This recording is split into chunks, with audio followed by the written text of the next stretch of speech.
Bonjour et bienvenue, mes amis, au pack de blagues d'aujourd'hui. Si les blagues d'aujourd'hui vous ont fait sourire, n'oubliez pas de liker et de vous abonner. Monsieur, 4 cannibales postulent pour un emploi dans une grande entreprise. Eh bien, dit le patron, si je vous engage, vous devez promettre de ne manger aucun de nos employés. Les cannibales promettent de ne manger personne et sont embauchés. Tout se passe bien pendant un moment. Puis un jour, le patron les convoque dans son bureau. Vous travaillez bien, c'est vrai, mais nous avons perdu un agent d'entretien. Serait-ce lié à vous? Les cannibales jurent leur grand Dieu qu'ils sont innocents. Le patron les croit et quitte le bureau. Les cannibales se tournent alors vers leur chef. Espèce d'idiot! Hurle-t-il. Qui a mangé l'agent d'entretien? L'un des cannibales lève la main, penaud. Imbécile! Crie le chef. Pendant des semaines, on s'est régalé de directeurs, de chefs de projet, de responsables RH. Et toi, il fallait que tu ailles manger quelqu'un qu'ils vont réellement remarquer. Après un long séjour en prison, Caro a réussi à décrocher un emploi dans une confiserie. Elle arriva le premier jour vêtue d'une robe correcte mais pratique. Cependant, son premier jour consistait à servir les bonbons à la caisse. La première cliente vint, regarda les bonbons et demanda de la réglisse. C'était sur l'étagère du haut, alors Caro dut monter et descendre de l'échelle pour les attraper. La deuxième cliente vint, regarda l'étagère et demanda des bonbons à la menthe. Ils étaient aussi sur l'étagère du haut, alors Caro dut remonter et descendre de l'échelle. Les clientes suivantes voulurent toutes aussi des bonbons de l'étagère du haut, obligeant Caro à passer sa journée à monter et descendre de l'échelle. À la fin de la journée, Caro alla voir le propriétaire, Georges, pour lui poser une question. « Hé, je peux te demander pourquoi tous les bonbons populaires sont sur l'étagère du haut ?» Georges la regarda de la tête aux pieds. « Je ne pense pas que ce soit les bonbons. Elle, voulait peut-être voir tes dessous, hein ?» Eh ben, c'est moi qui ris. Je porte même pas de culotte. Dédé voulait devenir aiguilleur du rail. On lui dit de rencontrer l'inspecteur au poste d'aiguillage. L'inspecteur demanda « Que feriez-vous si vous réalisiez que 2 trains se dirigent l'un vers l'autre sur la même voie ?» Dédé répondit « Je manœuvrerais les aiguilles pour l'un des trains. » « Et si le levier cassait ?» demanda l'inspecteur. « Alors je dévalerais du poste d'aiguillage, » dit Dédé, « et j'utiliserais le levier manuel là-bas. » Et si celui-ci avait été frappé par la foudre? Eh bien, dans ce cas, continua Dédé, je retournerai en courant dans le poste pour téléphoner au poste suivant. Et si le téléphone était occupé? Eh bien, dans ce cas, persévéra Dédé, je descendrai vite fait pour utiliser la cabine téléphonique publique près du passage à niveau là-haut. Et si elle avait été vandalisée? Oh ben alors, je courais en ville pour aller chercher mon oncle Jules. Cela intrigua l'inspecteur qui demanda « Et pourquoi feriez-vous cela ?» Dédé répondit « Ben, mon oncle Jules, il a jamais vu de collision de train. Un gars commence son nouveau travail au zoo et on lui confie 3 tâches. La première est de nettoyer les algues du bassin aux poissons exotiques. Pendant qu'il s'en occupe, un énorme poisson saute et le mord. Pour montrer qui était le chef, il l'assomme avec sa pelle. Réalisant que son patron ne sera pas content, il se débarrasse du poisson en le donnant aux lions. Parce que les lions mangent de tout. Passant à la deuxième tâche, nettoyer la maison des chimpanzés, il est attaqué par les chimpanzés qui lui jettent des noix de coco. Il en frappe 2 avec sa pelle, les tuant tous les 2. Que faire? Les donner aux lions, se dit-il, parce que les lions mangent de tout. Et il jette les corps dans l'enclos des lions. Il passe à la dernière tâche, qui est de récolter le miel des abeilles d'Amérique du Sud. Dès qu'il commence, il est attaqué par les abeilles. Il attrape la pelle et écrase les abeilles. Maintenant, il sait quoi faire et les pousse dans la cage aux lions, parce que les lions mangent de tout. Plus tard dans la journée, un nouveau lion arrive au zoo. Il s'approche d'un autre lion et dit « C'est comment la nourriture ici ?» Le lion dit « Absolument génial. Aujourd'hui, on a eu du poisson, des chimpanzés et une purée d'abeilles. » Un homme connu pour sa forte corpulence se retrouva un jour dans une situation terrifiante lorsqu'il tomba accidentellement du haut d'un immeuble. La chute fut énorme, et alors qu'il plongeait vers le sol, les badauds haltèrent d'horreur. L'impact fut si violent que tout autour du lieu de l'accident fut sens dessus dessous. Des heures plus tard, l'homme reprit lentement connaissance à l'hôpital, le corps endolori par la chute. Étourdi et confus, il regarda autour de lui, essayant de comprendre ce qui s'était passé. Un médecin se tenait à son chevet, surveillant de près son état. D'une voix tremblante, l'homme demanda « Je suis vivant ?» Le médecin, bien que soulagé que l'homme ait survécu à une telle chute, ne put cacher une pointe d'ironie dans sa réponse. Il répondit « Vous êtes vivant, mais les gens sur qui vous êtes tombés sont morts. » Un après-midi, une blonde était assise à une table, tenant soigneusement une ampoule électrique dans une main et un marqueur dans l'autre. Elle était concentrée, écrivant diligemment quelque chose sur la surface de verre lisse de l'ampoule. Pendant qu'elle travaillait, une amie curieuse passa par là et remarqua ce qu'elle faisait. Intriguée, l'amie s'arrêta et demanda « Qu'est-ce que tu fabriques ?» Sans hésiter, la blonde leva les yeux avec un sourire fier et répondit « Je rends le nom de mon père illustre. » Un soir, le petit Jean étudiait profondément avec son professeur particulier, travaillant assidûment à ses devoirs. L'horloge au mur égrenait les heures, et le professeur la regarda avec inquiétude. Remarquant l'heure tardive, elle demanda « Il ne se fait pas tard ? Quelle heure est-il » Jean, qui aimait toujours trouver une solution créative, réfléchit un instant. Au lieu de simplement regarder l'heure, il ramassa un petit caillou par terre, dehors. Avec un sourire malicieux, il lança la pierre sur la maison d'en face. La pierre heurta le côté de la maison avec un bruit sourd, et bientôt, une vieille dame sortit de la maison, visiblement agacée. Elle regarda autour d'elle et, voyant Jean et son professeur, leur cria « C'est pas bientôt fini, il est 2 heures du matin. Allez vous coucher, chenapan. » Un après-midi, un mendiant s'approcha d'une grande maison élégante, espérant un peu de gentillesse. Il frappa à la porte et appela « S'il vous plaît, donnez quelque chose. » La dame de la maison, connue pour sa générosité, ouvrit la porte. Mais ce jour-là, son visage reflétait un mélange de fatigue et de regret. D'un ton poli mais ferme, elle dit « Je suis désolée, nous n'avons rien à donner aujourd'hui. Veuillez nous excuser. » Le mendiant, plutôt que de partir déçu, la regarda avec un doux sourire. Ses yeux pétillaient d'une pointe de malice quand il répondit « D'accord, alors donnez-moi juste votre numéro.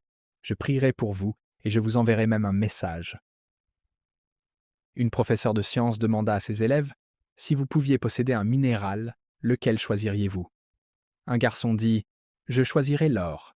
Ça vaut beaucoup d'argent et je pourrais m'acheter une voiture de sport. » Un autre garçon dit « Je voudrais du platine parce que ça vaut encore plus cher que l'or et je pourrais m'acheter une Porsche. » La maîtresse dit « Jean, qu'est-ce que tu voudrais ?» Jean dit « Je voudrais du silicone. » « Pourquoi voudrais-tu du silicone ?» demanda la maîtresse. « Eh bien, ma mère s'en est fait maître, » répondit-il. « Et il y a toujours une Porsche ou une belle voiture garée dans notre allée. » Un homme était assis au bord du lit, observant sa femme qui se regardait dans le miroir. Comme son anniversaire n'était pas loin, il lui demanda ce qu'elle aimerait avoir pour son anniversaire. « J'aimerais avoir 6 ans à nouveau, » répondit-elle, toujours en se regardant dans le miroir. Le matin de son anniversaire, il se leva tôt, lui prépara un bon grand bol de céréales, puis l'emmena au parc d'attractions. Quelle journée! Il l'emmena sur tous les manèges du parc, le Grand 8, le train fantôme, le manège qui fait tourner la tête, tout ce qu'il y avait. 5 heures plus tard, ils sortirent en titubant du parc d'attractions. Sa tête tournait et son estomac était sans dessus-dessous. Il l'emmena ensuite dans un fast-food où il lui commanda un menu enfant avec des frites supplémentaires et un milkshake au chocolat. Puis ce fut direction le cinéma avec du pop-corn, un soda et ses bonbons préférés. Quelle aventure fabuleuse! Finalement, elle rentra chez elle en vacillant avec son mari et s'effondra sur le lit, épuisée. Il se pencha vers sa femme avec un grand sourire et demanda tendrement « Alors, chérie, ça fait quoi d'avoir 6 ans à nouveau ?» Ses yeux s'ouvrirent lentement et son expression changea. « Je parlais de ma taille de robe, idiot. » Jean est allé rendre visite à son grand-père de 90 ans dans une région très isolée de la Creuse. Après avoir passé une excellente soirée à discuter jusque tard dans la nuit, le lendemain matin, le grand-père de Jean prépara un petit déjeuner avec des œufs, du bacon et des tartines. Cependant, Jean remarqua une pellicule sur son assiette et questionna son grand-père. « Elles sont propres, ces assiettes ?» Son grand-père répondit « Mais bien sûr qu'elles sont propres. Elles sont aussi propres que l'eau froide peut les faire. Allez, finis ton petit déjeuner, mon garçon. » Pour le déjeuner, le vieil homme fit des hamburgers. Encore une fois, Jean s'inquiéta pour les assiettes, car la sienne semblait avoir de petites taches sur les bords qui ressemblaient à des œufs séchés, et demanda « Vous êtes vraiment sûr qu'elles sont propres, ces assiettes ?» Sans lever les yeux, le vieil homme dit « Je te l'ai déjà dit, mon garçon, Cette vaisselle est aussi propre que l'eau froide peut la faire. Maintenant, ne m'en parle plus. Je ne veux plus entendre un mot là-dessus. » Plus tard dans l'après-midi, Jean se dirigeait vers la ville voisine. Et comme il partait, le chien de son grand-père se mit à grogner et ne le laissa pas passer. Jean cria « Papy, votre chien ne me laisse pas passer pour aller à ma voiture !» Sans quitter des yeux le match de foot qu'il regardait à la télé, le vieil homme cria « Eau froide, va te coucher tout de suite, tu m'entends ?» Une très jolie jeune femme était assise dans un bon restaurant un soir. Elle se sentait encore ballonnée du déjeuner, alors elle avait peur de lâcher une caisse devant son rendez-vous qui n'était pas encore arrivé. Il ne se passa pas longtemps avant qu'elle n'en lâche effectivement une, mais elle réussit à couvrir le bruit avec une fausse toux. Elle continua d'attendre l'arrivée de son rendez-vous, mais voulait s'assurer que tout était parfait. Alors qu'elle se penchait sur sa chaise pour attraper son miroir dans son sac à main, elle pète accidentellement assez fort, juste au moment où le serveur s'approchait. Se redressant maintenant, embarrassée et rouge de honte, sachant que tout le monde dans la salle l'avait entendue, elle se tourna vers le serveur et exigea « Arrêtez ça !» Le serveur la regarda d'un air sec et dit « Certainement, madame. Dans quelle direction allait-elle » Un homme appelle sa femme à la maison et lui dit « Chérie, on m'a proposé d'aller pêcher dans un grand lac dans le nord avec mon patron et plusieurs de ses amis. On sera parti une semaine. C'est une bonne occasion pour moi d'obtenir la promotion que je veux. Alors, veux-tu s'il te plaît me préparer assez de vêtements pour une semaine et sortir ma canne à pêche et ma boîte de matériel? On part du bureau et je passerai à la maison prendre mes affaires. Oh, et même mes nouveaux pyjamas en soie bleue. » La femme trouve cela un peu louche, mais en bonne épouse, elle fait exactement ce que son mari a demandé. Le week-end suivant, il rentre à la maison un peu fatigué, mais en bonne forme. Sa femme l'accueille et lui demande s'il a attrapé beaucoup de poissons. Il dit « Oui, beaucoup de cendres, quelques perches soleil et quelques brochets. Mais pourquoi n'as-tu pas mis mes nouveaux pyjamas en soie bleue dans mes affaires comme je te l'avais demandé ?»« Mais si, je les ai mis. Ils sont dans ta boîte de pêche. » 3 hommes ivres sont montés dans un taxi après une soirée bien arrosée. Réalisant immédiatement que les hommes étaient ivres, le chauffeur échafauda rapidement un plan pour s'en débarrasser.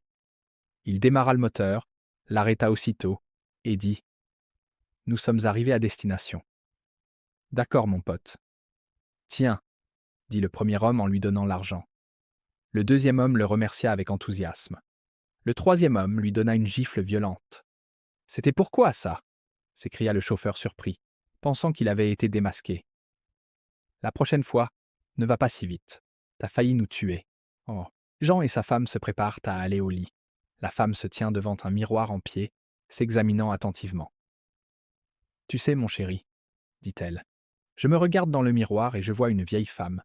Mon visage est tout ridé, mes seins arrivent à peine au-dessus de ma taille, et mes fesses tombent jusqu'à mes genoux.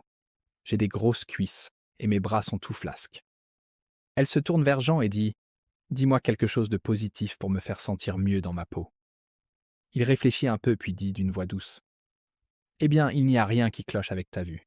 Un type entre dans un bar, remarque un très grand bocal sur le comptoir et voit qu'il est rempli à ras-bord de billets de 20 €. Il estime qu'il doit y avoir plus de 10 000 € dedans. Il s'approche du barman et demande « C'est quoi cet argent dans le bocal ?»« Eh bien, vous payez 20 € et si vous réussissez 3 épreuves, vous gagnez tout l'argent et les clés d'une toute nouvelle voiture. » L'homme ne va certainement pas laisser passer ça. Alors il demande « C'est quoi les 3 épreuves ?»« Il faut payer d'abord. C'est la règle, » dit le barman.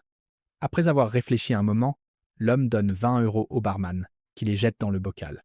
« D'accord, » dit le barman. « Voici ce que vous devez faire. D'abord, vous devez boire une bouteille entière de whisky en 1 minute ou moins, et sans faire la grimace. Ensuite, il y a un pitbull, enchaîné à l'arrière avec une dent malade. Vous devez lui arracher cette dent à main nue. Troisièmement, il y a une vieille dame de 90 ans à l'étage qui n'a jamais eu d'orgasme. Vous devez vous occuper de ce problème. » L'homme est stupéfait. « Je sais que j'ai payé mes 20 €, mais je ne suis pas idiot. Je ne le ferai pas. Il faut être dingue pour boire toute une bouteille de whisky et faire toutes ces autres choses après. »« C'est votre choix, » dit le barman, « mais votre argent reste là où il est. » Au fil du temps, alors que l'homme boit quelques verres de plus, il finit par dire « Où est cette foutue bouteille de whisky ?» Il attrape la bouteille à 2 mains et la boit aussi vite qu'il peut. Des larmes coulent sur ses joues, mais il ne fait pas la grimace. et il l'a fait en 58 secondes. Ensuite, il titube par la porte arrière, où il voit le pitbull enchaîné à un poteau. Bientôt, les gens à l'intérieur du bar entendent des grognements, des bruits de morsures et des hurlements, puis plus rien que le silence. Juste au moment où il pense que l'homme est sûrement mort, il rentre en titubant dans le bar, sa chemise déchirée, des égratignures et du sang partout sur le corps. Il dit « Alors, elle est où, la vieille dame avec la dent malade ?» 3 hommes, pour de terribles crimes, sont condamnés à 25 ans d'isolement total. On ne leur fournit que de la nourriture et de l'eau. Avant d'y aller, ils ont le droit de choisir une seule chose, en n'importe quelle quantité, à emporter avec eux pour la durée des 25 ans. Le premier prisonnier choisit une réserve infinie du meilleur vin. « Autant passer le temps ivre », dit-il. Le deuxième prisonnier demanda à être enfermé avec sa femme.